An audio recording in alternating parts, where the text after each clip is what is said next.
Olá, bom dia, boa tarde, boa noite. Nós somos alunas do curso de Medicina. Eu sou a Júlia. E eu sou a Sálua. E esse é o GPencast, um raio-x da história. E hoje nós estamos com os professores Daniele e André. Vocês poderiam se apresentar, por favor? Por favor. Bom, eu sou a Daniele, sou pediatra. Estou como professora da Uniderp desde 2022. Né? Não sou formada aqui, sou formada no Paraná, mas trabalho hoje na Uniderp, no consultório e um pouquinho de emergência no hospital da Unimed. Olá, obrigado meninas pelo convite, é uma honra, né? Vamos fechar o ano do podcast aqui com vocês. Por formação, eu sou fisioterapeuta e enfermeiro, mas a minha paixão, inclusive dos eixos que eu trabalho aqui é dentro da área de emergência, tanto no suporte básico, quanto já no HPH2, né? Na parte de APH. Então, toda a minha trajetória desde o Paraná e depois que nos mudamos para cá faz 8 anos, foi dentro da linha de emergência. A gente é instrutora, a Dani também é instrutora do PHTLS, até pode falar um pouquinho mais, né, dos cursos que tem a chancela internacional, o próprio ATLS, que a professora Daniela também é instrutora, né, a gente tem vários colegas aqui dentro da Uniderp. Então, o PHTLS, o ATLS, que é um curso para médico, a gente pode, durante também a nossa entrevista, os cursos da American Heart, né, que a gente também é instrutor, que dão essa bagagem, esse conhecimento na formação de todos os profissionais, mas também de grande relevância para o profissional médico que vai querer atuar na parte de emergência. Então, professores, a nossa primeira pergunta é a clássica de todos, que é sobre a profissão de vocês. Como que foi essa escolha? Como foi escolher a medicina para a senhora? Os caminhos? E o senhor, como que foi essa transição de carreira? Por que isso aconteceu? Aí, quem começa... Sempre vou deixar... a gente sempre brinca, né? Porque a parte mais importante do seu currículo, você tem que falar. É verdade. Que é minha esposa. A parte mais importante do currículo é Não sei se é mais importante ou a mais penosa, né? Mas ela tem que falar. Ponto de vista. Na verdade, eu digo, né, que não fui eu que escolhi a medicina, que foi ela que me escolheu, porque eu sempre falava desde pequenininha que eu queria ser médica, brincava que queria ser pediatra, várias coisas aconteceram no meio do caminho, né, mas, e sempre falei que queria medicina. Foi um caminho difícil, né, a gente fala muito que as coisas mudaram bastante de quando eu estudei e vários colegas da mesma época para agora, então, para minha família era muito difícil que eu fosse médica.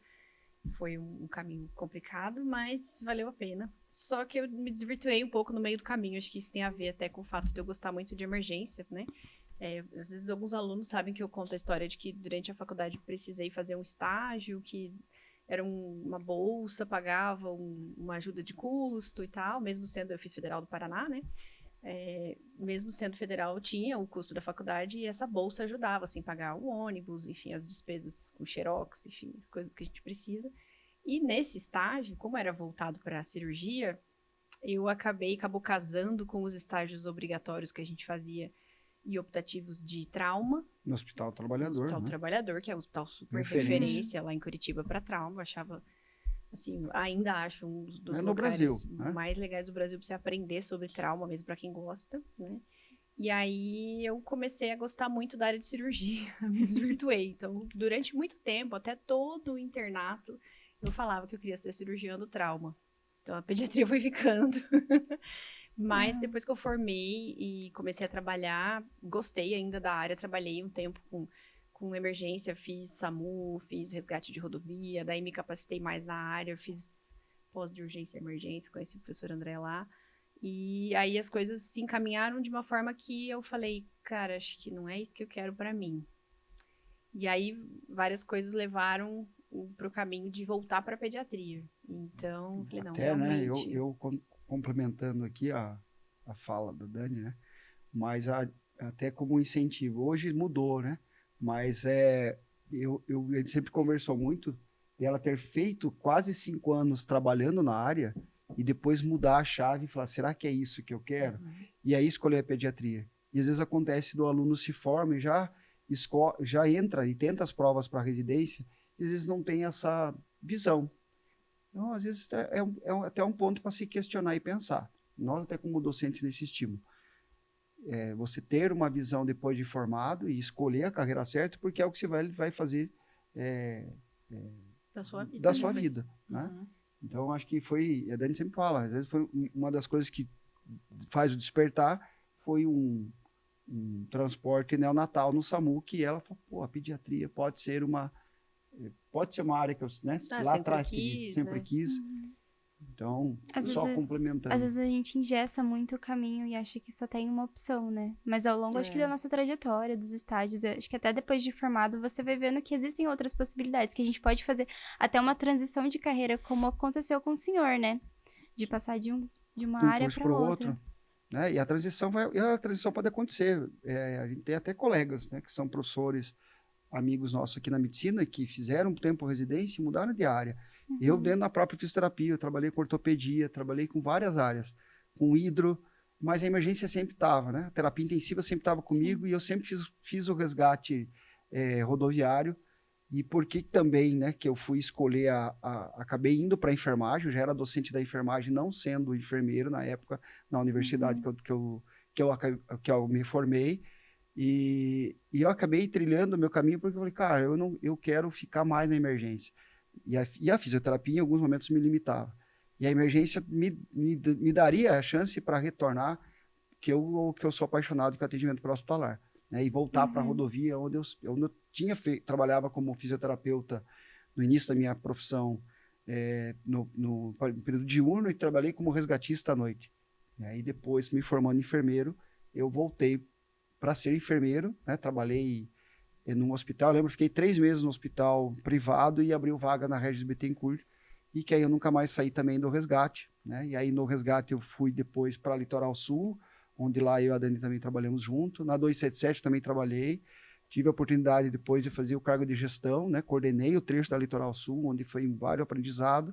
O pessoal conhece a Litoral Sul indo para Balneário. As praias, acho que... E as histórias do professor também, durante a aula, o senhor fala bastante dessas rodovias. Das assim. rodovias né, as rodovias que estão todas que ligam o Paraná. Eu só não trabalhei numa que a Dani trabalhou, que foi na Planalto Sul, que é onde vai para o norte de Santa Catarina, ali, né? E depois, como enfermeiro, acho que é outra experiência. Eu estava relembrando esses dias, eu e a Dani entrou no mesmo concurso. Lá, a saúde, ela é administrada por uma fundação FEAES. E a Dani, mesmo concurso, ela entrou. Eu fiz a prova para entrar como enfermeiro do SAMU em Curitiba. A Dani entrou para o SAMU e eu, na vaga ainda dos enfermeiros, era dos estatutários. E eu fiquei naquela ansiedade, será que eu pego o concurso? E aí eu fui lotado na UPA, era ano de Copa do Mundo, e eu fiquei na UPA do HC, que era a antiga UPA Matriz. E aí quem fala que as escolhas, às vezes, não somos nós, né? Era difícil, a gente também se encontrava em alguns plantões lá na UPA, né?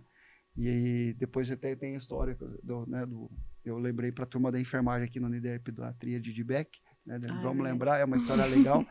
Na UPA a gente se encontrava, e eu fiquei na UPA na Sala Vermelha, depois eu fui transferido para o Hospital Zilda Arnes para ficar na emergência. E a gestão, né? Quando a gente, às vezes, é chato nas coisas, alguém está vendo, e eu fui convidado a ser coordenador depois da UTI. E eu sou chato, né? Quem disse que eu sou chato? E aí, depois, a gente estava já com o projeto de sair de Curitiba. E que, graças a Deus, a gente sempre fala, né? Que aqui, quem sabe, também é mais um momento de a gente agradecer, né? A Campo Grande, essa cidade que nos acolheu tão bem. A gente tem uma rede de amigos e tem uma rede, principalmente, o network que a gente fez aqui, profissional, né? A própria Uniderp nos abriu também, conhecemos colegas na área e esses caminhos vão se abrindo. Então, também é um agradecimento da cidade que nos acolheu e que daqui a gente não sai mais, né? A gente também tem histórias, né? No início foi difícil, a gente olhava e falava, cara... O que a gente foi fazer? Foi legal o concurso, nós era concursado, eu também dava aula na universidade para arriscar, né? E as coisas foram se encaixando. Deu uns 6 meses de sofrimento, depois as coisas foram devagar, dando certo, e hoje, graças a Deus, a gente não tem o que reclamar, só agradecer, né? Tanto de amigos quanto profissionalmente. E eu acho interessante, né, vocês falarem sobre isso, porque eu acho que a gente, até que pensa bastante no futuro, fica muito assim, com medo, né, de, o que eu vou fazer depois, e se não der certo, e se essa área não for a que eu realmente me encontro. Então, acho que tudo isso faz a gente acreditar que no final dá certo, né. E aí, uma coisa que eu queria saber de vocês é porque vocês trabalharam em vários setores em relação à urgência, emergência. E aí eu queria saber de vocês, assim, se teve algum momento específico que vocês sentiram, aqui eu faço a diferença. Eu acho que eu sempre senti que no pré-hospitalar eu fazia diferença. Quando eu saí, eu fui fazer assim, quando a gente tem uma dúvida, ou, por exemplo, no meu caso, eu tinha questões financeiras a resolver com a minha família, com os meus pais. Então, eu fui fazer PSF. Uhum. Então, assim, isso é universal. Sempre vai ter vaga, você vai um pouquinho longe, se conhece um pouco melhor. Morei sozinha, então trabalhei um pouco e falei...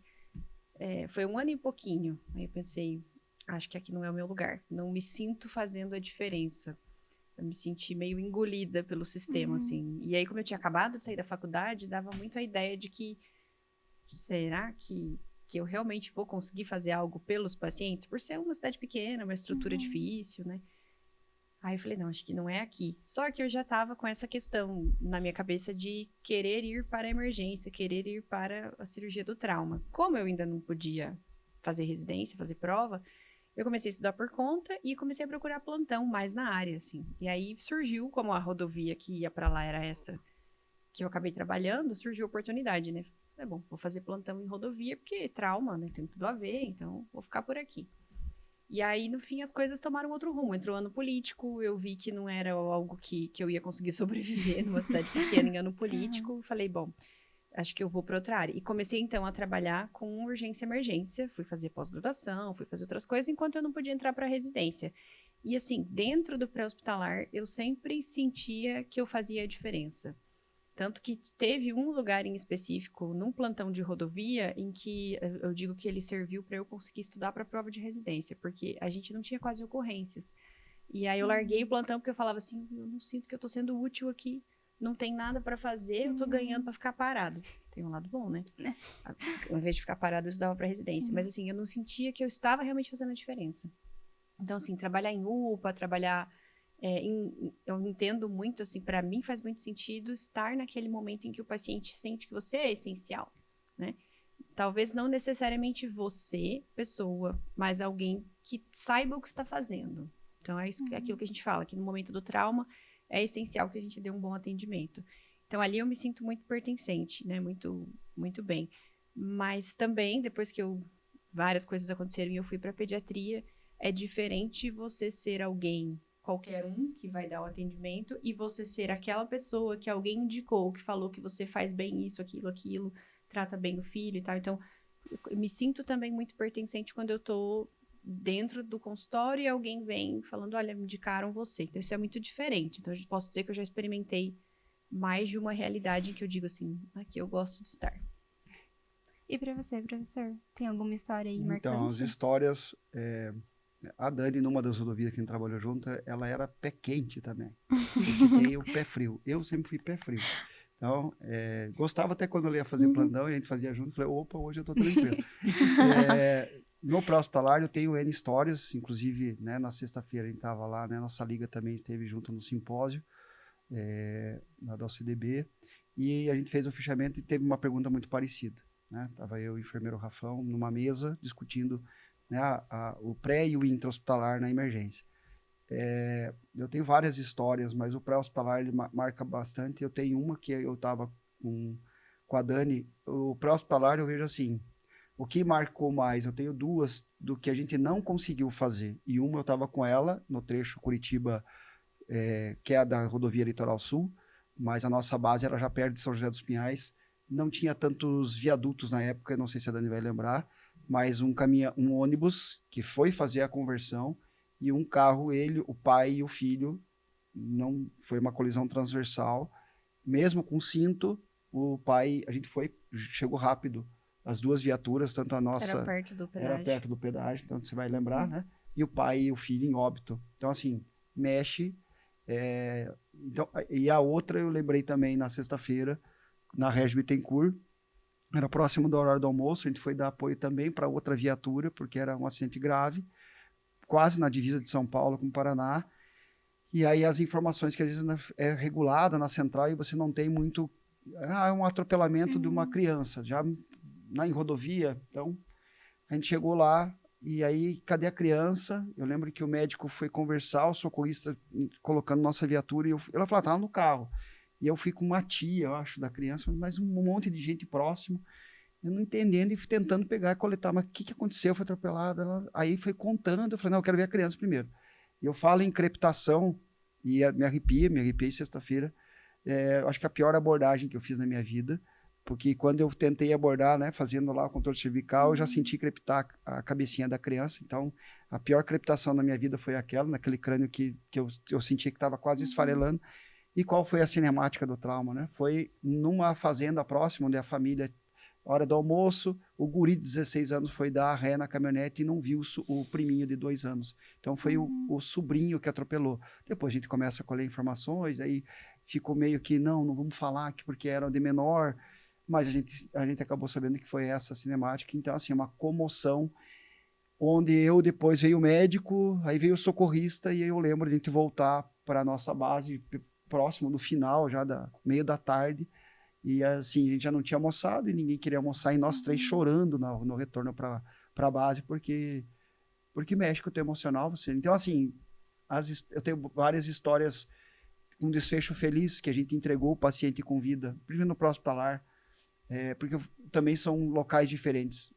A emergência UPA é uma outra situação, UTI é outra situação, são locais diferentes, são estruturas diferentes, a linha de pensamento, o comprometimento, ela tem que ser igual, mas são locais diferentes de trabalho, com toda uma composição de equipe de material que você tem que fazer esse entendimento.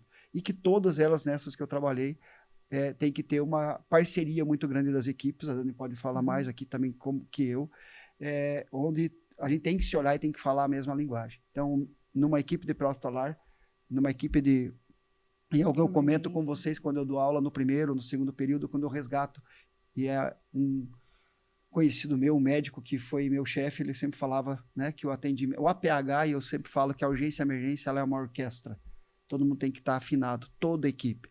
E se esse ajuste fino acontecer, né, o nosso paciente é o que vai ser sempre beneficiado. Então, tem várias histórias boas, mas eu acho que a pior história é aquela que o desfecho você não conseguiu. E aí você fica no questionamento, se a gente tivesse chegado antes, será que teria? Mas tem coisas que é para acontecer, né? Então, é dessa forma que eu vejo. E, assim, nesses casos, eu nunca passei por um caso semelhante, né, de perder alguém, assim, até o momento, né, em que a gente tá no curso da faculdade.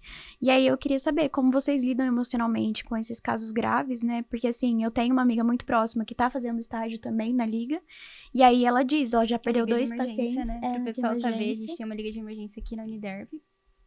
Depois fala da Liga, né? Tem como fazer a propaganda da Liga, né? Sim, importante. Mas uma liga tão boa, né? Todo mundo sabe. Se eu não vamos ser sinceros, eu acho que é a melhor liga eu acredito que seja melhor que eu estou representando a Liga de Então, não é uma liga ruim, é uma excelente liga, mas nós estamos falando da melhor liga. Mas depois a gente volta a falar da liga. Sim. Tá bom. Eu vou deixar a Dani falar, e até pelo grau de importância desse amadurecimento que vocês têm que ter de senso de responsabilidade, que é a figura do médico, muitas vezes, que vai estar e vai passar para o familiar essa situação. E que ninguém espera. E está aí, né, com repercussão de um caso que está ainda com uma comoção nacional de erro médico, onde quem que errou, todos erraram. Tem pontos positivos, não vamos entrar nesse ponto, porque sempre tem a polêmica e tem várias versões, né? Tem a A, a B e tem a verdadeira. E a gente tem que cuidar para não polemizar. Mas a gente tem que fazer esse resgate nessas situações, onde alguém não volta mais para casa. E esse alguém pode ser pai, mãe, avô. Então, a gente, além do óbito, Júlia, é algo que a gente aproveitar, né, o canal de comunicação com vocês, que o acadêmico de medicina, não só de medicina, né, eu estou aqui também, estava substituindo um colega na enfermagem, e eu no 8º período, e eu quis mostrar isso para eles. O grau de responsabilidade que é cuidar de alguém, né? Então, quando a gente fica bravo, quando às vezes vai ver uma cola ou ver um aluno não se dedicando, é porque ainda não caiu a ficha do quanto é difícil encarar um plantão. Mas, né, falando da comunicação, de como tem que ser, não é fácil. Né? Mas vou deixar que a Dani... Inclusive, até uma pergunta especial para nós, porque a gente está terminando o módulo de emergências, a HM também a gente abordou bastante emergência. Finalizamos o semestre assim, com a abordagem da PCR. E eu acho que às vezes não cai a nossa ficha de que a gente é que vai ser determinante na organização daquela equipe, né? Então, saber da senhora esse lado médico, essa diferença até de como você era como acadêmica, a sua visão, e agora, como médica, logo de início de carreira e agora já com uma carreira mais consolidada. Essas diferenças que a senhora vê tanto na parte emocional quanto na equipe, né? E falar, né? Pegando a pergunta da Júlia ainda, a tua visão sobre a comunicação da perda de alguém, né? Que é o médico e nas tuas situações, às vezes, comunicar a perda de um paciente pediátrico. Eu tenho, sim, já passei por vários cenários, né? Durante a faculdade, lembro de ter ajudado em reanimações, principalmente em trauma, né? Porque fazia... Eu falo muito para os alunos que, infelizmente, eu gostaria que vocês tivessem o campo de estágio e o volume de atendimentos que a gente tinha. Muita coisa mudou na realidade do ensino da medicina e, infelizmente, às vezes o volume de pacientes é menor. Então, vocês acabam tendo menos oportunidades até a formação, né? Eu posso dizer que eu tive oportunidades de ajudar em reanimações, tanto por parada cardíaca, quanto por trauma, principalmente, que era a área que eu mais fui como estagiar, né? Fazer estágio. Mas, assim, é uma visão diferente. Porque eu me lembro perfeitamente de pensar assim, nossa, ainda bem que não sou eu que comando isso daqui. Ainda bem que a responsabilidade está com outra pessoa.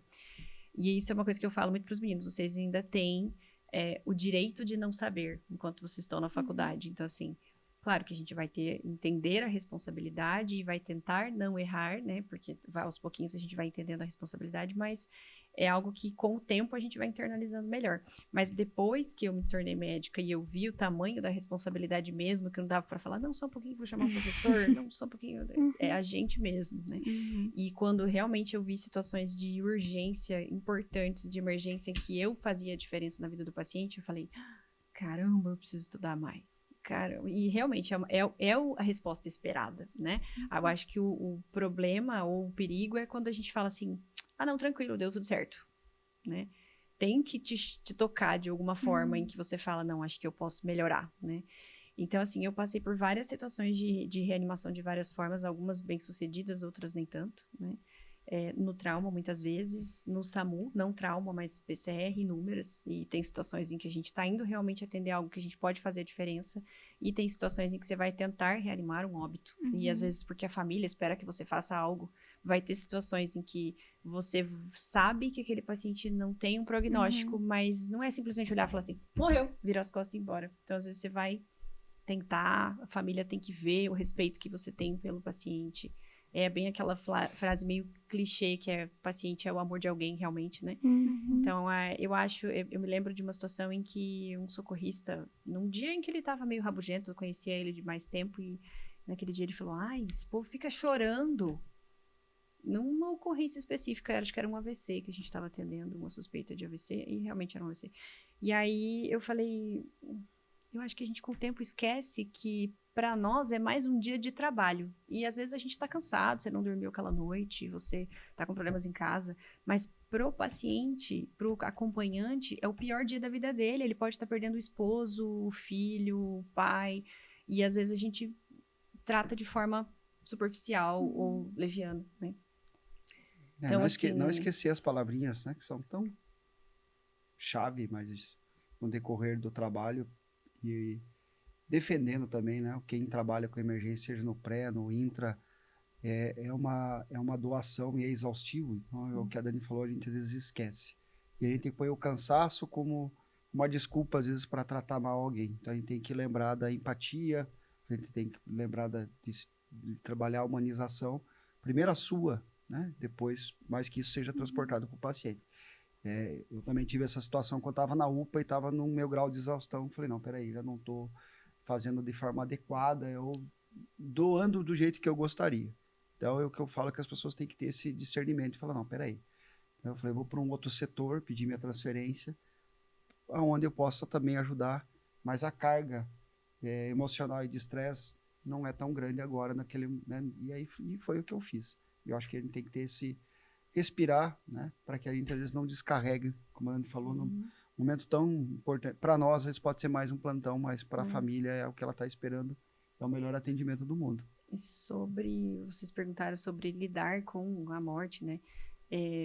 Eu acho que, assim, algo que não tem... Claro, a gente tenta se preparar, né? Você tenta se colocar no lugar. Mas eu acho que cada morte toca você de uma forma diferente. Porque, às vezes, eu já me senti que eu estava fazendo não vou dizer um favor, mas, assim, contribuindo para a melhora daquela pessoa por não insistir numa reanimação que não seria uma coisa boa, né? E tentar mais acolher a família do que realmente investir no paciente em situações extremas, de pacientes que estão acamados há anos em casa. Já cheguei a falar assim, a senhora tem certeza que prefere que eu leve a sua mãe para UTI? Não quer passar com ela aqui os últimos minutos do ladinho dela, ela tá tão cansada, enfim. Então, assim, essa foi uma morte que me marcou, que eu fiquei depois pensativa, mas, assim, com a sensação de dever cumprido. Não tinha mais o que eu pudesse fazer que melhorasse a qualidade de vida daquela paciente. Já teve inúmeras situações no resgate em que a gente não teve o que fazer, ou teve muito pouco que pudesse ser feito. E aí isso toca, porque assim, várias pessoas já me perguntaram, você trabalha com SAMU, trabalha com rodovia, que tipo de morte você acha que é pior?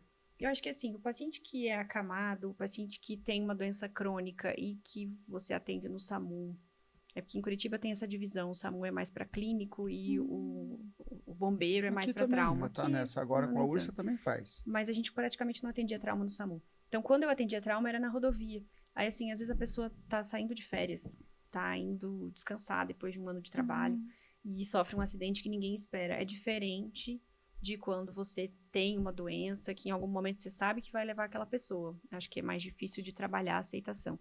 Para nós, é diferente você pegar uma morte trágica de alguém que tinha tudo pela frente, por exemplo, atropelamento de jovem, enfim, acidente de carro por imprudência, às vezes de uma outra pessoa, né? Mas eu passei também já por morte infantil, infelizmente, né? Então, assim, acho que não tem nada pior do que você dizer para uma mãe que ela não vai poder levar o filho dela para casa, seja o que acabou de nascer, seja o que chegou andando e não vai voltar para casa, né? Então, já aconteceu algumas vezes, e eu acho que, assim, o que cabe a nós é tentar estar bem emocionalmente, porque a gente, querendo ou não, vai lidar com alguma dessas situações. E quanto mais a gente tem a certeza que fez tudo que era possível, mais fácil fica para a gente se recuperar, porque vai bater, né? Então, assim, se de alguma forma a gente entende em algum óbito que você poderia ter feito melhor, que algo não estava dentro do esperado, tem que servir de lição para você falar, não, da próxima vez que acontecer algo parecido, eu vou estar melhor, porque realmente é algo que pega. E o que a Dani comentou também, que eu acho legal, que na emergência, cada vez os cursos estejam da linha cardiológica ou de trauma, que é fazer o debriefing depois da equipe. O que deu certo? O que deu errado? Isso é uma mudança de paradigma, graças a Deus, já é bem melhor, porque não vai ter 100%, mas assim, o que a gente poderia ter feito para mitigar ou minimizar o dano, então, né, ou até um prognóstico melhor para o paciente. Então, esse debriefing é super válido, que cada vez tem que ter ser feito mais. E, às vezes, o médico, como líder, muitas vezes, em algumas situações, fazer essa escutativa e puxar para a equipe, daí puxar a responsabilidade. Nem sempre isso acontece. Agora, mudando um pouquinho de assunto, indo para algo mais leve, a gente gostaria de saber como que o caminho dos dois se colidiram. É bom que não tem as perguntas prontas, né? E aí assim, bem, aí eu até me recordei que a gente fez um vídeo parecido com essa pergunta quando a gente casou, né? É verdade. E aí foi feito uma edição. Meu irmão é editor de imagens, o presente dele foi uma edição. Ficou bem que legal, lindo, né? Mas, bem, eu deixo... Você vai contar a piada também? Não, eu vou contar pouco. A piada é legal, da piada. Mas eu deixei... Qual piada? Piada não, a da senha. A pedrada? A senha. Né? Tá. Mas eu vou deixar ela contar, que eu acho que esse ponto... Tá. Merece o lado dela. É melhor escutar o lado da Dani.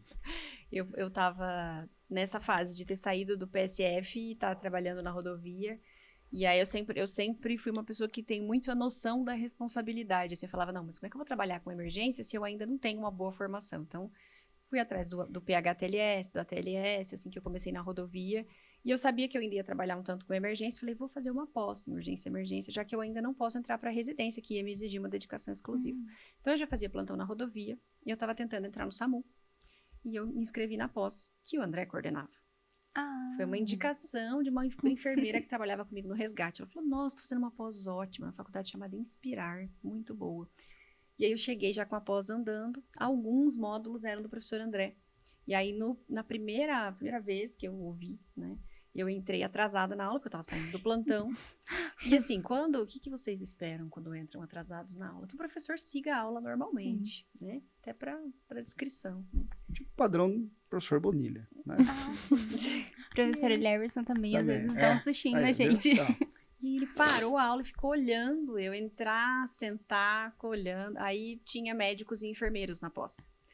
Acho que uma fisioterapeuta também. Aí ele fazia, assim como ele faz aqui no Uniderp, você, por favor, né? Vamos, exemplo tal, o que você faria? Pedia para os alunos participarem da aula. E aí, como tinha médicos e enfermeiros, na primeira oportunidade, você, médica ou enfermeira? Eu sou médica. Você tem namorado? Deu. Tenho. Não tinha, assim, um namorado. Assim. Enfim, aí, dali a pouco, no exemplo, em vez de pegar outra pessoa, eu de novo. Né? E a menina já me cutucou, falou, o professor foi com a sua cara. Falei, olha, primeiro ele é casado, segundo ele é meu professor, não me envolvo com o professor. Ele era casado na época. na época, o namorado, porque tinha o contexto Do exemplo, do você exemplo. está andando no parque com o seu namorado, calma, ele vai ficar, desmaia, tá? Então era... Mas ele aproveitou, né? Enfim, aí a gente conversou aquele dia, mas conversou, porque a gente descobriu que ia trabalhar junto em outro lugar e tal. Realmente, um dia entrei para trabalhar no SAMU, num plantão novo que eu estava Em começando. SAMU Metropolitano. Em Quem Araucária. estava? Estava ele lá. E ele Ele cobria uma parte do plantão do colega, porque o colega vinha da rodovia, de longe. Então, eu tinha ali 1 hora e meia, que ele ficava segurando o plantão pro colega. O colega ia entrar e ficar comigo, né? Colega enfermeiro. E aí, a gente tomava café juntos e conversava. E aí, um belo dia, ele já tinha se separado. Aí estavam os dois a gente ficou muito amigo. Então, e confidente. Então, a gente ficava chorando as pitangas um pro outro. Mas nunca imaginei. Era minha amiga de plantão, porque era legal a conversa. E também, o outro local que um dia ela apareceu, também que ela se assustou, ela foi trabalhar na rodovia. Quem estava na rodovia? Eu. Senhor. Falei, olha o destino. 3 lugares, mas principalmente lá, né? A gente ficava esse tempo.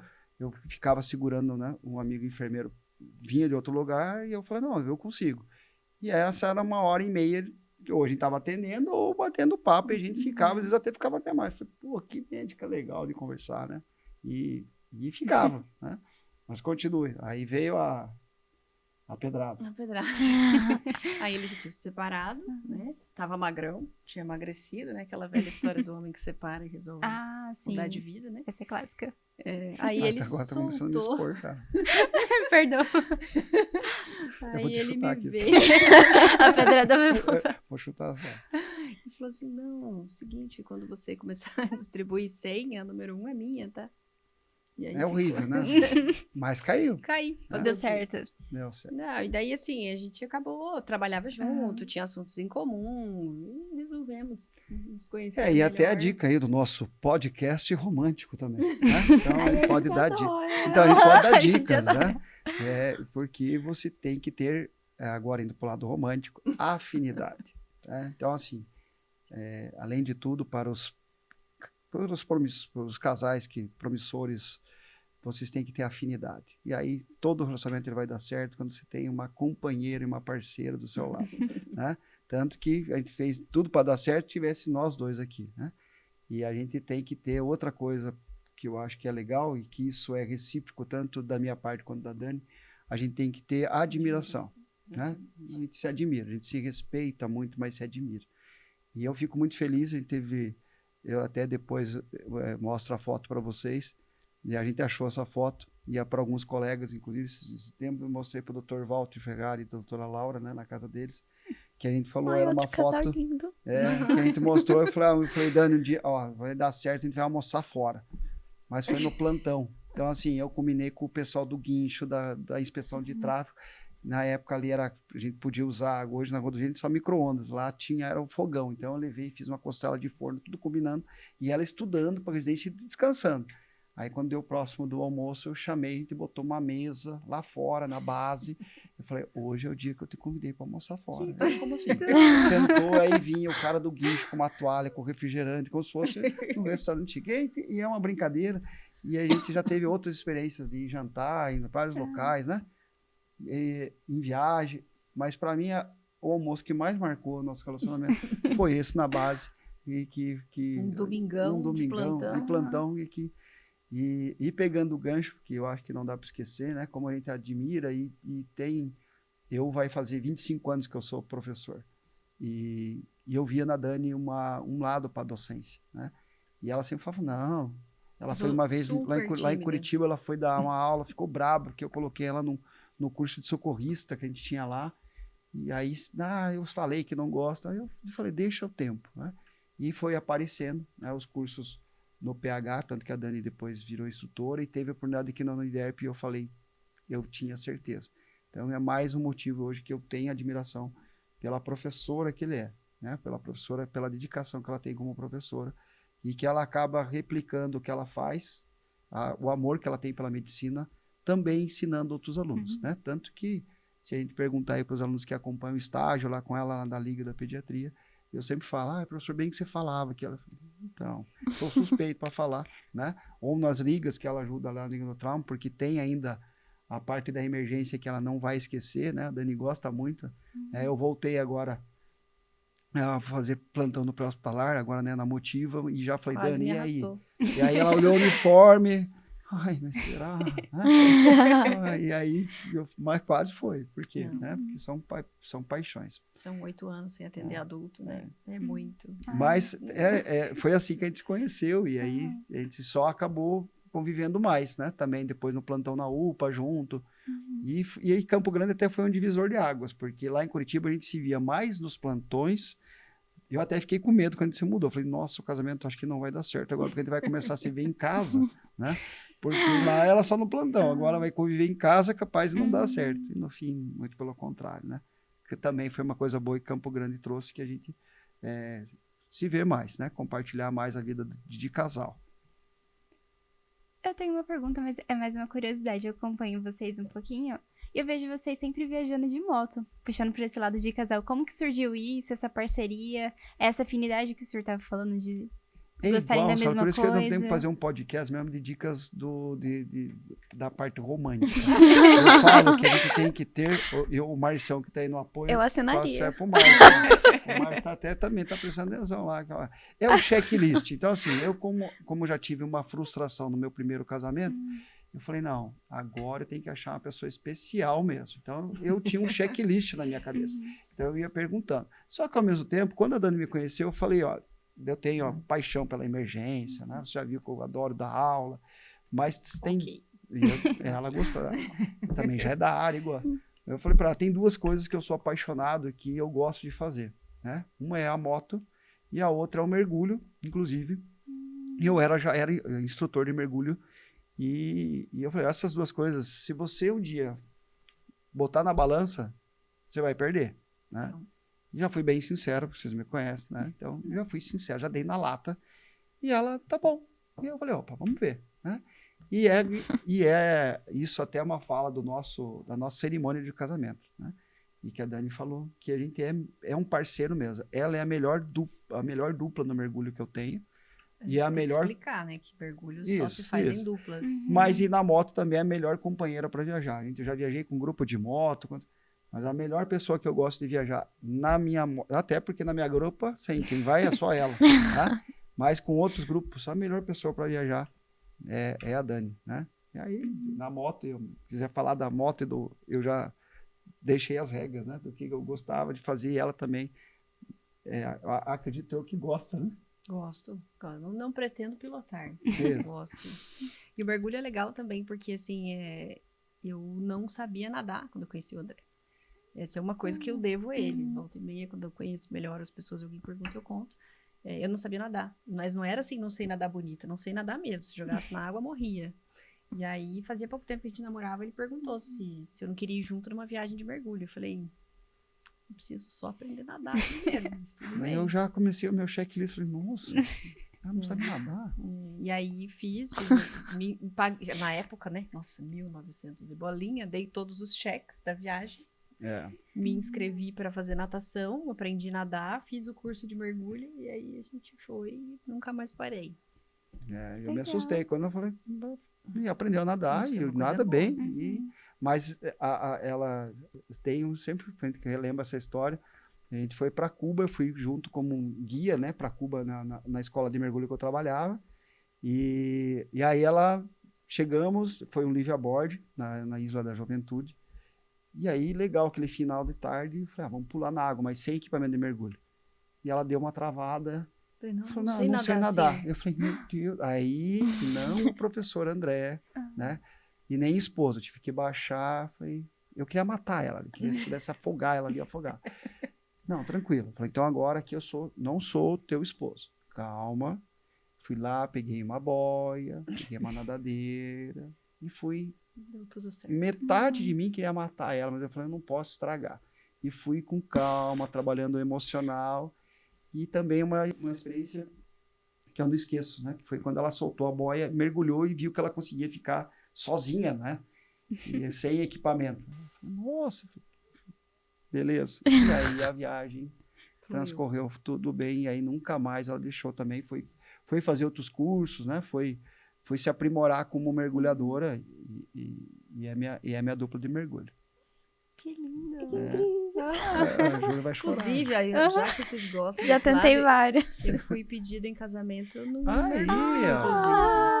Já que Tá vocês vendo o dia? perguntaram, Olha, ô então. Marcelo, o que você achou dessa? O cara pede pra Vamos pessoa... trocar o nome do podcast? Vamos. A pessoa pede, não tem como... Primeiro, por que eu pedi embaixo d'água? Porque não tinha como fugir.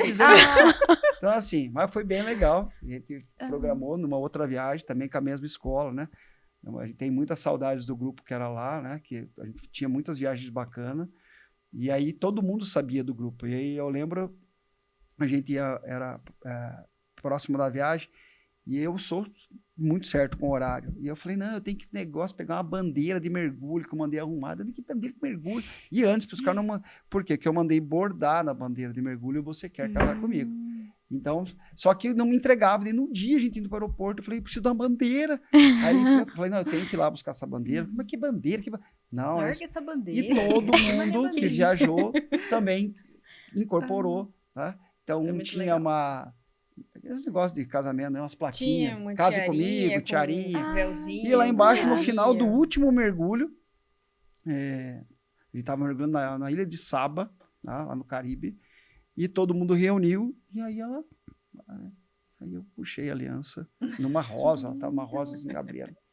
Aí pronto, não tem como dar errado. Então, dicas, depois do nosso podcast romântico, nós vamos dar dicas de A relacionamento. gente tem que conversar no que vem. Vamos mudar os planos do podcast.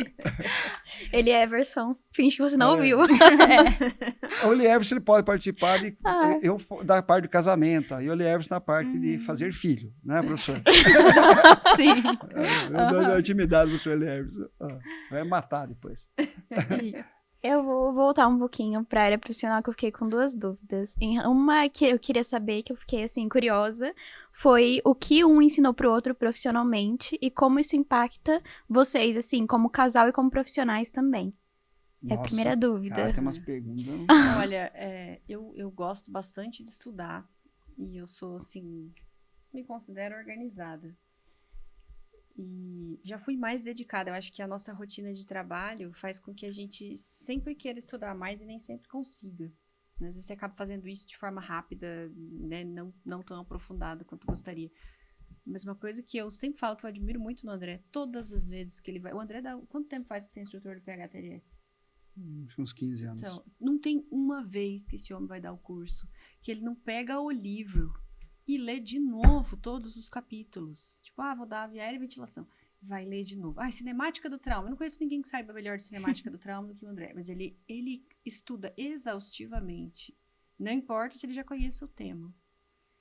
E ele é o cara do checklist. Eu não sei se ele vai lembrar. Ele me deu um livro para ler quando a gente começou a namorar, não fazia muito tempo, que era Checklist. Muito bom. Um livro lá, amarelo, assim. Falei, cara, isso é super legal, pô. A gente trabalha com emergência, trabalha com uma responsabilidade grande, que é a vida das pessoas. Claro que tem que organizar melhor. Então, acho que eu aprendi isso. Eu admiro muito ele por isso. E isso impacta muito, porque, assim, a gente tem muita coisa para fazer e a gente realmente é uma responsabilidade grande. Então, quanto mais você conseguir tentar ter as coisas sob controle, porque tem muita coisa que não depende da gente, ajuda muito. Então, acho que foi isso. Aí, quase eu chorar agora. Porque assim, tem um detalhe antes de você falar. Quando a gente trabalha no pré-hospitalar, existe, em alguns lugares não é assim, mas existe a bolsa de medicação, a bolsa de equipamento de via aérea, a bolsa de acesso venoso. E a bolsa de via aérea, é do médico.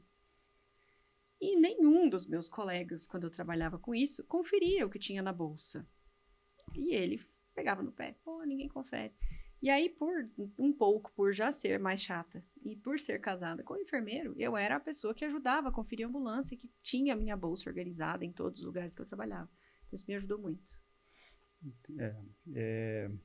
Obrigado. É recíproco. Mas eu admiro a Dani também. Eu acho que é por isso que a gente às vezes... Por isso não. É um dos motivos de a gente estar junto. Porque eu acho que o que eu mais me espelho nela é a dedicação. Então, por mais que ela fala que ela não está estudando, mas ela também estuda, então ela se dedica para as coisas. Né? E tem paixão por aquilo que faz. Então, isso ao mesmo tempo é inspirador. Né? Aí aquilo que a gente falou anteriormente, que é admirar as pessoas. Né? A gente acaba... E a gente é exemplo, né? A gente tem que ter esse cuidado como professor, eu sempre falo. A gente é exemplo para outras pessoas, tanto positivamente e pode ser negativamente. Então, a gente tem que ser... E nada melhor no relacionamento a gente admirar a pessoa que está do teu lado, né? E acaba um incentivando o outro. Né? Eu fico muito feliz que várias coisas que eu faço, eu tenho ela do meu lado. Né? Nos cursos, nas viagens, ou aí aqui dentro da Uniderp, a gente tem uma parceria muito legal essa troca de experiência, vê a minha questão, né?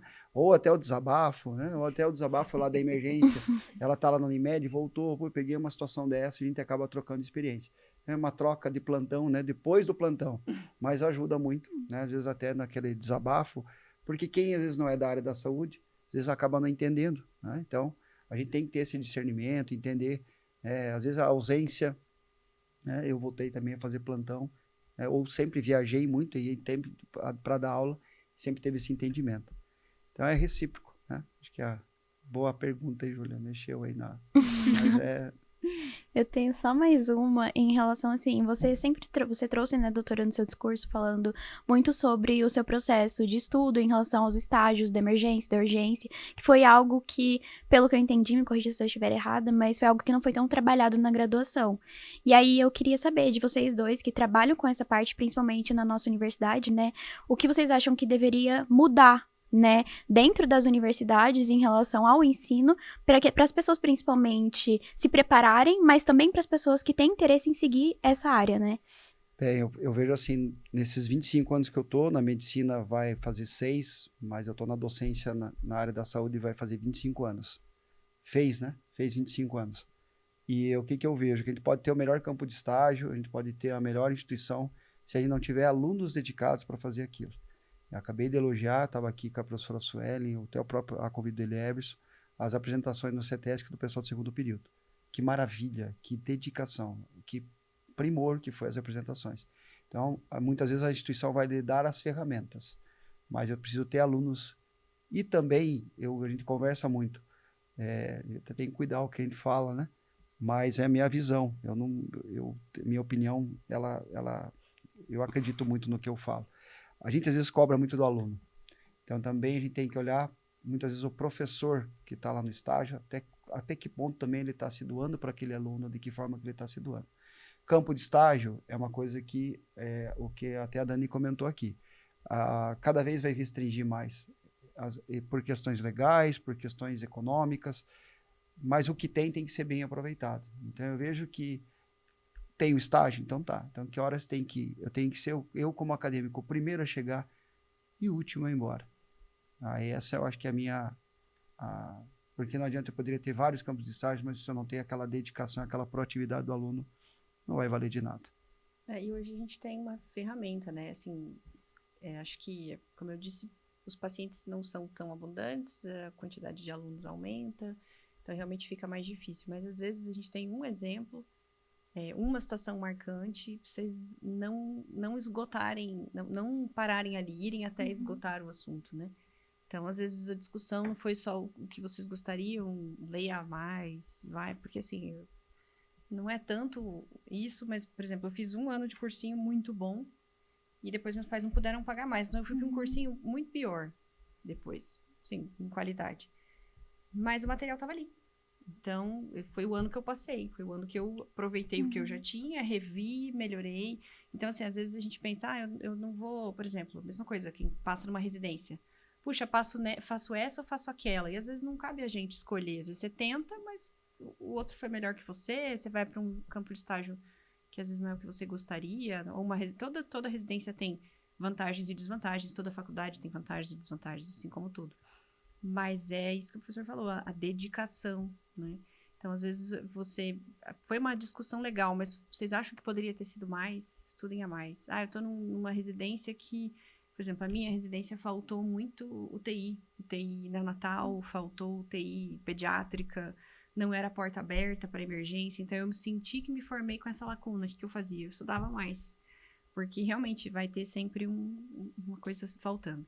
Com relação à faculdade, a gente tem a possibilidade de uma novidade, né? Não é nem tão novidade assim, mas a simulação realística é uma ferramenta nova, né? Que está aí para a gente utilizar com mais segurança, porque vocês às vezes não vão ter a oportunidade do paciente grave, mas a gente tem o manequim que faz, às vezes, do paciente grave, e a gente pode simular mais de uma vez, várias vezes, repetir, discutir, trabalhar em cima, em várias abordagens. Que é, além da simulação, que é uma... A gente já trabalhou, eu trabalhei no Paraná com simulação, e está evoluindo, né? Aqui a Uniderp está no processo ainda que vai melhorar mais, mas eu vejo que o grande diferencial aqui na nossa instituição, que pegando o vínculo com o estágio, mas é com a metodologia ativa, que trabalha o raciocínio clínico.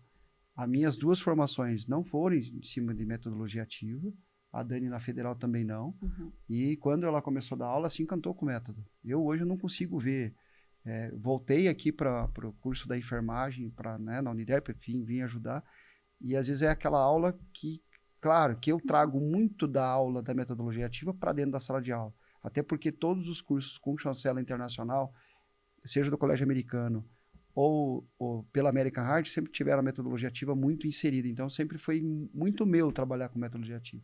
Mas não é todo professor que tem, às vezes, essa sensibilidade. Na nossa universidade, ela é a base do nosso curso. Então, isso ajuda muito no raciocínio clínico. Mas é claro que quanto mais a gente, né, colocar a mão na massa, essa habilidade ela vai melhorar. Professora, o Márcio aqui já avisou que vai ter que ter segundo episódio, porque eu não terminei as minhas perguntas. Eu também não. Mas vamos finalizar com uma muito importante, que vocês ficaram falando de PHTLS, ATLS, e o pessoal às vezes não sabe, o pessoal que tá às vezes no início do curso, não tem noção. Conta pra gente, vocês dois, enfim, a experiência de vocês, qual que é o significado de cada uma dessas siglas e a inserção de vocês ali bem rapidinho pra gente finalizar esse episódio, porque depois a gente tem mais, hein? Não, os cursos, na hora da emergência, né?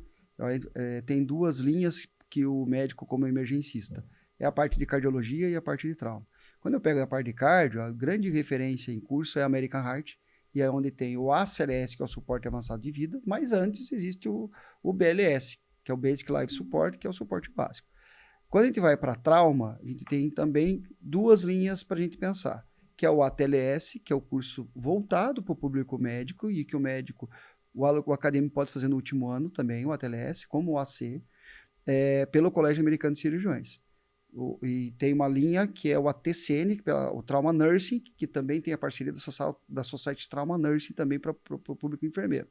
O PH é um curso que, de forma técnica, ele pode, nível técnico, mas muitos médicos, e tanto que a nossa liga também, às vezes, lá vai fazer, você foi no último, né? Sim, participar como manequim, porque é hands-on. Todos os cursos, você tem a teoria, mas tem a prática. Então, você cria essa habilidade. E o PH é a NAEMT, que é uma associação de técnicos de emergências médicas, junto com o Colégio Americano de Cirurgiões. PH claro, é o atendimento pré-hospitalar. Né? Então, e claro, tem a NAEMT trouxe, a gente tem aqui no nosso núcleo, em Campo Grande, pela CorHelp, o EPC, onde a Dani também é instrutora, que é o de Emergency Pediatric Care, que é voltado para a pediatria. Como na American Heart tem o PAUS, que é o suporte avançado em pediatria. Então, assim, existe uma gama de cursos que complementam a tua formação, te dá mais uma segurança na hora de você. Como não só os cursos, como a Dani falou, uma pós-graduação. Então, eu vou para a área de terapia intensiva. A gente tem que buscar ferramentas para fazer essa complementação. Dos cursos, eu acabei falando, né? Não, mas tudo bem. Não é isso mesmo. Eu queria agradecer Uhum. vocês pelas respostas, por terem vindo até aqui, né? Por terem aceitado o nosso convite para participar do podcast. E aí, para finalizar, a gente sempre finaliza o episódio com um bate-bola de uma palavra. E aí, eu e a E Sala... uma resposta rápida. Mas dessa vez, como vai ter um episódio parte 2, a gente vai dividir esse bate-bola em 2 pra... Vai ter 2, então. Com certeza. Tem que Não ter. acabou, professor. Então, Tem muito mais fechamos o perguntas. ano com parte 1 e começamos o ano com parte 2. Não, eu preciso saber mais de Ah, vocês sim. depois. Já Nossa, virei fã do nem casal. falei que ia dar. E passou uma hora e a gente nem vê. Fala, cara. Então vamos pra metade do bate-bola e no último episódio a gente termina ele, pode ser? Pode. Então, um livro. Eu adoro livro. A Dani vai ser difícil. Não consigo. Você? Você falou de um livro que eu vou recordar, e eu só não lembro do autor, que eu acho que é o livro Checklist, que para mim é um livro que tá na hora de tempos em tempos eu acho ele para reler, que eu indico para todas as pessoas. Não consigo achar um só. Um livro que tem 1000 e poucas páginas, vou te ajudar, que é a série. É um livro. Ai, gente, não Ah, é. vale entrar nesse assunto. Eu sou muito fã de Outlander. Ai, E eu além amo! de assistir, eu li todos os livros. Eu li, são Ela 8 leu livros. oito, Cada um ela tem leu mais ou todos. menos 1000 páginas. É incrível. Então, ela leu todos os Mas eu livros. A leio Dani tudo assusta, de- a Dani para leitura. Eu sou nerd, gente. Ó, gente, a gente vai ficar aqui depois. Agora, uma inspiração. André. Ah, Quem é pra chorar? Agora me pegou Não, aqui. é né? verdade. Mas a gente tem várias, acho que assim, pensando profissionalmente ou na família, mas a pessoa que mais está nesses últimos tempos comigo, e eu acho que é recíproco, não porque ela falou, né? É a minha inspiração diária também e me motiva a ser não só um profissional, como uma pessoa melhor também. Que bom. E Eu por falei quê? que esse podcast ia ser um dos mais, vai ser um Vai dos ser mais um dos mais visualizados. assistidos, É. com certeza.